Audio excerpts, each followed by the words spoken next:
POTV Go app එක දැන්ම දාගන්න. POTV Go SLT POTV TV බලන හොඳම විදිහ.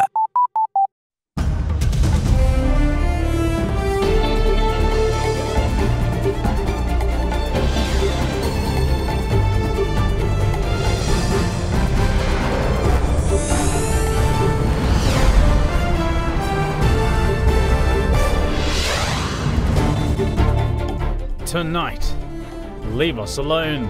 The president delivers a message to the so-called Islamic State. Technology to the rescue. Police steps up their attempts to identify the Easter Sunday suicide bombers. The DNA test will be done for the proper identification of suicide guarders.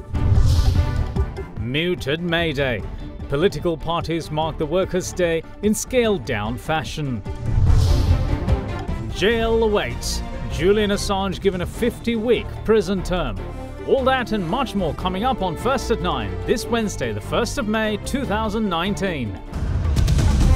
From AdaDerana, this is AdaDerana First at 9. Live from Studio 24 in Colombo.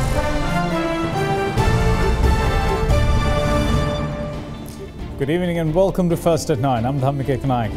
Now, President Maithripala Shiv Sena has instructed commanders of the tri-forces as well as the Inspector General of Police to deploy additional personnel to ensure the safety of all religious places and schools. Meanwhile, a police curfew came into effect covering the areas of Samanture, Kalmune and Javalakade at 9 p.m. today, and it will last until 5 a.m. tomorrow. Search operations stemming from security concerns were carried out across the island today as well. Police say that 20 suspects were arrested over the last 24 hours. Meanwhile, the three-member committee appointed by the president to investigate the recent terror attacks obtained statements from former Defence Secretary Hemasiri Fernando and IGP Pujit Jayasundara, who is currently on compulsory leave. The three-member committee appointed by President Maithripala Shiv Sena to investigate the Easter Sunday attacks has recorded statements from various high-ranking officials. The President's media division informed that the interim report by the committee had been handed over to the head of state yesterday. The full report on committee's final findings will be submitted to the President next week. Meanwhile, 8 suspects involved in extremist activities were arrested in Vaunia yesterday following a tip-off. Preliminary investigations revealed that they had posed as businessmen who were interested in setting up businesses in the district. Police are conducting further investigations into the matter. Search operations in Jayala, meanwhile, led to the discovery of an air rifle and 300 pellets, 3 shotguns, 17 3-inch shells, 4 empty anti-aircraft shells, over 200 iron balls, 8 batteries and 5 knives. The entire stash was found from a house owned by a security officer of a mosque. Meanwhile, explosives and 32 gelignite sticks were found from a farmland in Silmiapura of Välimäde today, following a tip-off of the intelligence unit of the Välimäde police. 1 person was arrested during the search operation. Meanwhile, operations in Peta yesterday and today saw the removal of nearly 150 unauthorized shops as a security measure. In Putlam, an external university lecturer was arrested today from the area of Madurankulya. Police found several mobile phones and 18 SIM cards in his possession. During the same operation, officials raided an establishment which forged vehicle registration plates. 2 persons were arrested during the operation. In the meantime, a hand grenade manufactured in Singapore was discovered from the area of Polpitigama today following a tip-off by the locals. It was later destroyed in a controlled explosion. Meanwhile, 2 persons were arrested after intelligence officials found 4 swords in a canteen near the Jumma Mosque in Badulla. A motorcycle bearing registration plate WPVC 4843, which was suspected to have been used in the Easter Sunday attacks, was handed over to police by its owner. A person with suspected links to National Tawhid Jamaat, meanwhile, was arrested in Kandruela today. Recruitment posters for an NTJ conference and several religious books were in his possession. In the meantime, another person with close links to Zahran Hashim was arrested on the 27th of April and handed over to the Criminal Investigations Department. Interrogations had led to the discovery of 2 mobile phones and money from a sewage pit at his residence. Meanwhile, a group of rehabilitated members of the LTT and army officials held discussions in Jaffna yesterday regarding the current situation in the country. 7 Air Force uniforms, 2 Army caps, 1 pair of Army boots and 3 pairs of socks were meanwhile found in a bag that was left on roadside on Jayanthi Road in Dehiwala. A search operation in Bandaravilla today led to the discovery of 4 drone cameras as well as an air rifle and an air pistol from a place of business. The business had been set up by a foreign national of Islamic faith. An Islamic mosque along the Punagala road of Bandaragama, which was operated under the guise of an Islamic religious school, was discovered today after security officers acted on a tip-off which cited constant movements of outsiders. It led to the arrest of an Islamic cleric. Meanwhile, another Islamic cleric was arrested in a joint operation by the army and the police, which covered the area of Alutgam of Bandaravilla. The arrested is of Tamil ethnicity and had been masquerading as an Islamic cleric under the name Mohammed Hasim for the last 5 years at the Baitur Rahman Mosque. Meanwhile, a 23-year-old Muslim youth was apprehended in Wadua today after classified intelligence information, footage of ISIS training programs and photos of the Easter Sunday attack were found on his mobile phone. In the meantime, another Muslim was arrested in the area of Maithripala after 3 firearms were found in his possession. Police arrested 5 more persons today after they raided a building with 3 underground chambers which posed a threat to the Badula prison. The building had been constructed without permission from the Badula Municipal Council. The army meanwhile arrested 5 persons after 11 petrol bombs, 2 walkie-talkies, 1 GPS, 16 passports, 1 fake national identity card, 2 cameras, 6 knives, 1 sword, a pair of binoculars, cash worth 29,600 rupees and various suspicious documents were found from a house in Kegol. In the meantime, the police special task force, the police and the CID found the motorcycle used by 2 suspects who are directly connected to the Easter Sunday bombings at a canal in Kuliyapita today. Remains of the number plate were found hidden in the area. Meanwhile, Minister of Muslim Religious Affairs Abdul Halim is in hot water after his statement yesterday where he said mosques keep swords for pruning purposes in their premises which are mainly built near burial sites for religious clergy. It is in this backdrop that a special search operation was conducted early this morning in Akurana of Kandy, the minister's constituency. Various suspicious material, including 3 swords, parts of air rifles, CDs belonging to the National Tawhid Jamaat, an attendance register with those who participated in seminars of NTJ, bank receipts showing money remittance to NTJ were found during the search operation. Furthermore, in Akurana, 2 firearms that were buried at a residence of a doctor were also found. 4 persons, including the doctor, were arrested. Police media spokesperson SP Ruan Gunasekara revealed today that the security forces decided to use DNA technology to further ascertain the identities of the suicide cadres who carried out the Easter Sunday attacks. SP Gunasekara also said that all the investigations relating to the assets of the extremist terrorists will be dealt under the Convention on the Suppression of Terrorist Finance Act and the Money Laundering Act. He made these revelations addressing the media at the media centre of the Ministry of Defence this afternoon. Furthermore, the DNA test will be done for the proper identification of suicide cadres. And also CID revealed the assets of the extremist terrorist and all the investigations relating to their assets are being conducted according to Convention on the Suppression of Terrorist Finance Act and Prevention of Money Laundering Act. In the meantime, spokespersons from the Tri-Forces were also present at the media briefing and they too gave their take on the developments.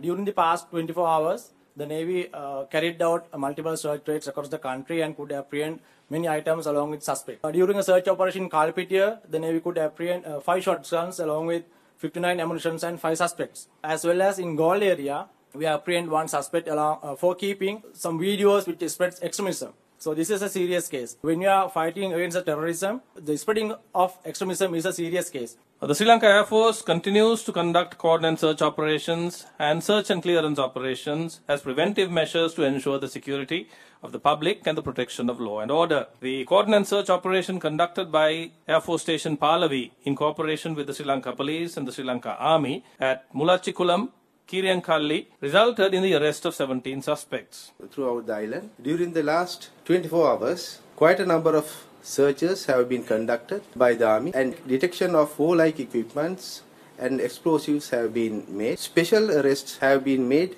in Samanture in Eastern Province and Kotiyakumari in Kegol district. Now, in the meantime, President Maithripala Sirisena says that a foreign mastermind may have been behind the devastating Easter Sunday bombings in the country.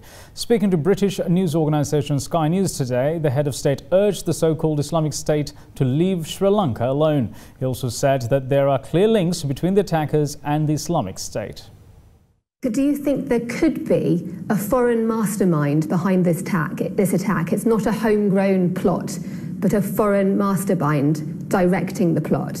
පැහැදිලිව විදේශීය සැලසුම්කරුවෙක් සිටින ඇතැයි කියලා විශ්වාස කරන්න පුළුවන්.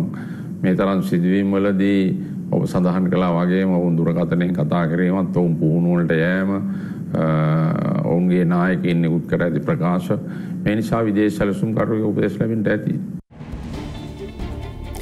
We will have more breaks on the other side of, well, more news rather, on the other side of this break. Stay tuned.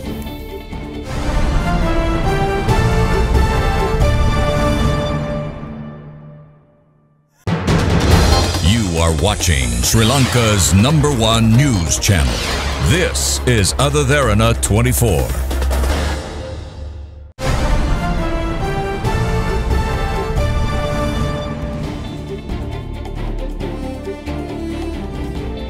Welcome back. You're watching First at 9. Now, Prime Minister Ranil Wickremesinghe yet again voiced his concerns over the involvement of an international terrorist group in the deadly Easter Sunday attacks that shattered Sri Lanka. During an interview with China Global Television Network, the Premier went on to reveal that the government is currently working on legislation to curb the influence of international terrorist groups. We are no stranger to terrorism, but what has taken place earlier has been in respect of achieving political aims, whether it be in the north or the south. But this is different. It's tied to international terrorism, and all these acts of destruction are for the sake of achieving what they call is a religious goal, but really is not possible under Islam. They're misguided people. But nevertheless, it is very, very worrying. And while we may have these targets now, the targets can change later if they are allowed to roam around. And the Muslim community has disowned all these acts.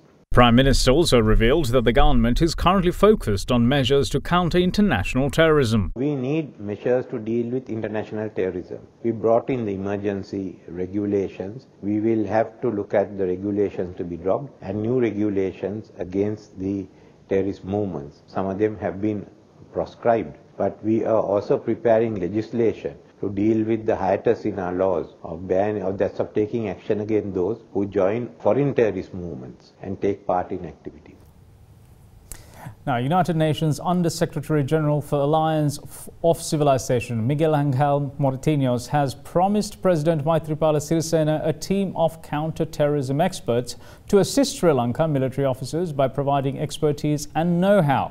Issuing a media communique, the President's media division said that Moratinos, who is a former Minister of Foreign Affairs and Cooperation of Spain, arrived in Sri Lanka as a special representative of UN Secretary-General and called on President Sirisena at the President's office yesterday. It further says that Moratinos conveyed congratulations to President Maithripala Sirisena for taking swift action to control the situation after the Easter Sunday terrorist attacks and praised the President's efforts, saying that the international community is solidly behind these efforts to eliminate Islamist terrorism. According to the President's media division, Moratinos said that UN Alliance of Civilizations has been entrusted with the task of compiling a UN report on protection of places of religious worship and sought President Sirisena's proposals for inclusion in the report. The President in response has said that foreign expertise and other assistance are requested, but clarified that Sri Lankan forces are quite capable and the country did not want foreign troops for these operations.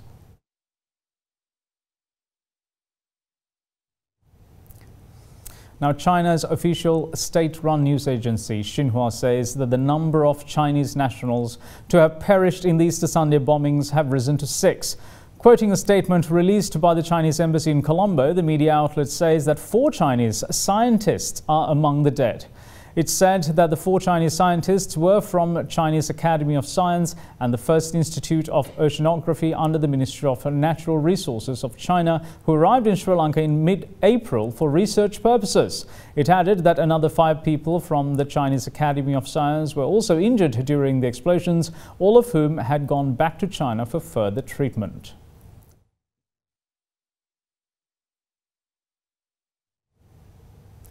Indian media today reported that Shiv Sena, a Hindu nationalist political organisation, called for a ban on the use of burqa following the examples set by Sri Lanka. The reports appear in a backdrop when the Sri Lankan government imposed a ban on the use of any face cover that hinders identification of persons.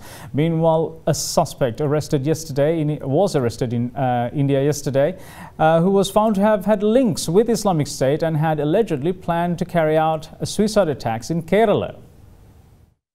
Shiv Sena, a Hindu nationalist political organisation in India, today called for a ban on the use of burqa, throwing its weight behind the decision taken by the Sri Lankan government on Monday. Following the Easter Sunday attacks here, Sri Lanka took measures under emergency law to ban the use of burqa or any face covering that hinders the identification of individuals in a manner that threatens national security. According to Indian media, a Shiv Sena party editorial was quoted as saying, "We welcome this decision and demand Prime Minister Narendra Modi to follow in Sri Lanka's footsteps and ban the burqa and niqab in India." In the meantime, Indian media report that Indian parliamentarian and national spokesperson of the Bharatiya Janata Party, Narasimha Rao, opposed the demand by the Shiv Sena organisation, stating that there was no necessity for India to impose such ban. However, leader of the Bharatiya Janata Party, Pragya Singh Thakur, agreed with the Shiv Sena demand, saying that such decision was needed in India's interest. International media in the meantime reported that the Indian National Investigation Agency on Monday arrested a 29-year-old suspect linked to the Islamic State terror group who allegedly planned to carry out a suicide attack in Kerala. According to them, Zaharan Hashim, who led the April 21st Easter Sunday bombings in Sri Lanka, had inspired the suspect arrested in Kerala to carry out the attack. Identified as Riaz A, the suspect is from Kerala's Palakkad district. A statement from the National Investigation Agency said that Riaz's revelation has stunned the intelligence agencies and that they now believe the Sri Lankan attacks were part of a larger conspiracy to create terror in the region. Now, Transparency International Sri Lanka is calling for greater information sharing across all state agencies in the wake of Easter Sunday attacks. Releasing a media communique, its Executive Director Ashoka Obesekara said that the existing culture of secrecy continues to foster an environment where public institutions are operating within their own silos with limited common purpose. Issuing a media communique, Executive Director of Transparency International Sri Lanka, Ashok Obesekara, said, quote, "The revelation that certain tiers of the country's security apparatus were aware of intelligence reports regarding an impending attack raised many questions regarding the information sharing protocols of state agencies and the manner in which such information is acted on by political leadership," unquote. Stating their position to be that there is a need for greater information sharing across all state agencies, Obesekara added that the current culture of secrecy, which has been reinforced by legislative provisions and the Establishment Code, continues to foster an environment where public institutions are operating within their own silos with limited common purpose, and they, through experience, have seen this resulting in examples of two competing agencies investigating the same issues with a reluctance to share information, thereby clearly working against the public interest. The Executive Director of TISL goes on to say that the recent lapses in information sharing illustrate the devastating consequences of a closed state. It adds that striving for a more open state which communicates internally and with a shared purpose is essential, and this requires reforming civil services procedures to bring them in line with the 21st century practices. Obesekara said, quote, "If lessons are to be learned from these tragic events, the political and bureaucratic leadership must drive these much-needed reforms," unquote. It is, after all, the May Day. We'll bring you Who Said What after this break. Stay tuned.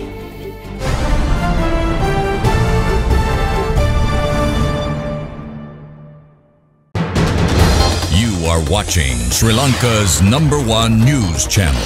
This is AdaDerana 24.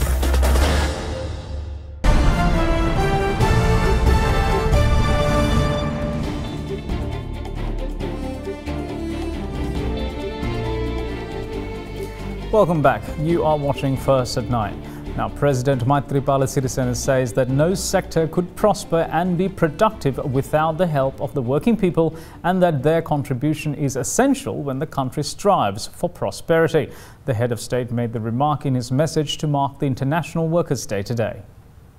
President Maithripala Sirisena, Prime Minister Ranil Wickremesinghe and opposition leader Mahinda Rajapaksa issued messages to mark the International Workers' Day, which is also known as the May Day or the Labour Day. President Maithripala Sirisena in his message said that no sector could prosper and be productive without the help of the working people, and that the power of the working people towards a prosperous future is essential. The president added, quote, "We should commit ourselves on this May Day to strengthen mutual reconciliation as one cluster of human beings who enjoy all the rights and to collectively create a free living environment free of hindrances," unquote. Meanwhile, Prime Minister Ranil Wickremesinghe in his May Day message said that the true spirit of labour is seen in the details of equality, fraternity and liberty despite the places or companies someone work. He added, quote, "that all are bound to respect humanity beyond the boundaries of ethnicity and religion," unquote. The Prime Minister also stressed that it is the only way to contribute to the socio-economic development of Sri Lanka, both individually and collectively. In the meantime, leader of the opposition Mahinda Rajapaksa called on all citizens to rally as a nation to eradicate terrorism at this moment and have peace and unity to move the country progressively forward. The opposition leader also asked all Sri Lankans to pledge once again to stand under one flag united, ensuring that the nation stands together in the face of adversity and work to take the nation forward.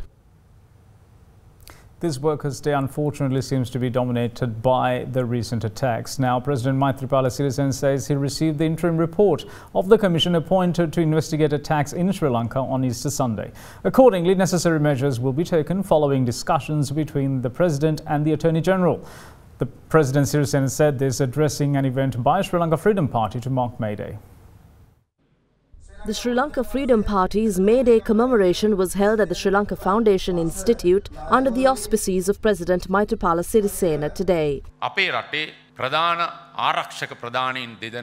The two topmost security heads of the country knew about this attack in advance. The Defence Secretary and the Inspector-General of Police had written reports provided by a friendly nation about the attacks. They had received information on the 4th of April and I left the country on the 16th. I was not informed about this within those 12 days. That's why I appointed the committee to look into the incident. I received an interim report from this committee headed by a Supreme Court judge, and I hope to take further measures with the Attorney-General according to the report. The Defence Secretary and the IGP could have prevented this incident from happening, but they failed to fulfill their duty. What we should do now is not to fight this so-called IS the same way we fought against the LTT terrorists. We should have a different plan. Some accuse us that we are trying to allow foreign security forces to control us. I will not allow any security force of any country to enter this country. Our security forces are able to tackle this terrorism. Some accuse us that nothing is being done in this regard, and nothing has been done so far. But I should clearly say that measures are already taken. I should also say that I will defeat this terrorism. The joint May Day commemoration of the Sri Lanka Podujana Peramuna and the joint opposition was held at the Sri Jayawardenepura Koti Municipal Council auditorium under the patronage of opposition leader Mahinda Rajapaksa. We don't have the need for foreign assistance to face this situation, but it is all right to take their advice. We didn't fight the 30-year civil war with foreign assistance. They are trying to put the blame of this incident on us, saying that this happened because we ruled the country for 51 days. Had we ruled the country from that day onwards, this could have been prevented. You don't have to worry, because we can say with confidence that we will win the upcoming elections and establish a government. They're going to pass the Counter-Terrorism Act, but it protects terrorists. Cases can only be filed after 10 years. They ask us what we're doing in Parliament. Parliamentarians Lokuge and Dinesh Gunawardena are constantly fighting in Parliament, and in face of their objections, they could not bring the act, and we can't allow them to do so either. The Janata Vimukti Peramuna marked May Day at their party headquarters in Pelavatta this morning. Our country is going astray without an aim. It's the dictatorship which creates nationalism and extremism. Even the so-called Islamic State was created by the United States to steal oil resources from the Middle East after destabilizing those countries. The imbecile capitalistic government is trying to get the assistance of the same United States which created the so-called Islamic State to destroy it.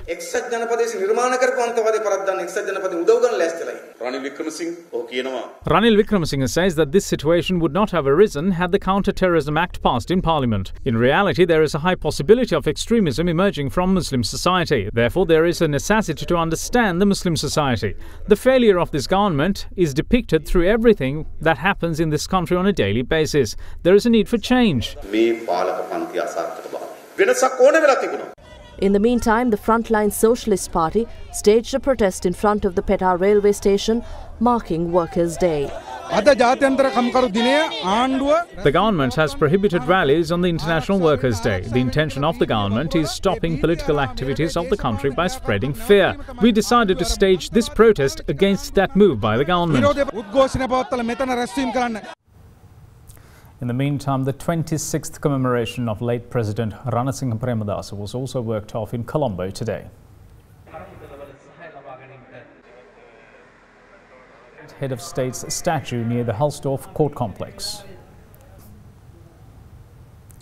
President Maithripala Sirisena, Prime Minister Ranil Wickremesinghe, Speaker Karu Jayasuriya, Minister Sajith Premadasa and other family members joined the event.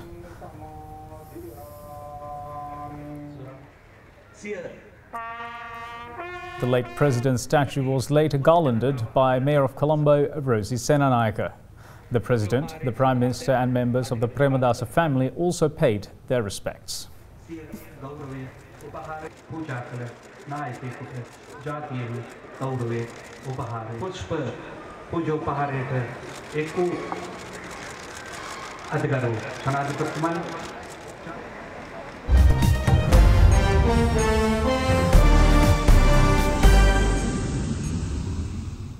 WikiLeaks co-founder Julian Assange was sentenced to 50 weeks in jail today for breaching his bail conditions. The 47-year-old was found guilty of breaching the Bail Act last month after his arrest at the Ecuadorian embassy. He took refuge in the London embassy in 2012 to avoid extradition to Sweden over sexual assault allegations which he denies. In a letter read to court, Assange said he had found himself struggling with difficult circumstances while apologizing to those who consider he disrespected them. Assange now faces US federal conspiracy charges related to one of the largest leaks of government secrets. The UK will decide whether to extradite Assange to the US in response to allegations that he conspired with former US intelligence analyst Chelsea Manning to download classified databases. He faces up to 5 years in a US prison if convicted. WikiLeaks has published thousands of classified documents covering everything from the film industry to national security and war.